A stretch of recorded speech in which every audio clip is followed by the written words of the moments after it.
அமெரிக்காவிற்கும் ஈரானுக்கும் இடையிலான போரை முடிவுக்கு கொண்டு வருவதற்கான இஸ்லாமாபாத் புரிந்துணர்வு ஒப்பந்தம் முன்னெப்போதையும் விட தற்போது இறுதி செய்யப்படுவதற்கு மிக அருகில் உள்ளதாக ஈரானிய வெளியுறவு அமைச்சர் அப்பாஸ் அரக்சி தெரிவித்துள்ளார். இந்த ஒப்பந்தத்தின் வரைவு விவரங்கள் ஈரானிய ஊடகங்களில் கசிந்ததாக அமெரிக்க அதிபர் டொனால்ட் ட்ரம்ப் கடுமையான விமர்சனங்களை முன்வைத்ததை தொடர்ந்து அமைச்சர் அரக்சி தனது எக்ஸ் தளத்தில் இந்த விளக்கத்தை அளித்துள்ளார்.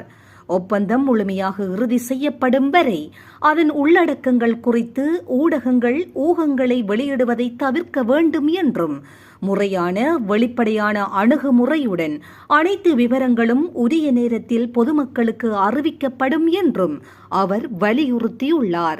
இதுபோன்ற செய்திகளை உடனுக்குடன் துல்லியமாக நீங்கள் அறிந்து கொள்ள கல்ஃப் நியூஸின் தமிழினை சப்ஸ்கிரைப் செய்வதினூடாக அறிந்து கொள்ள முடியும்.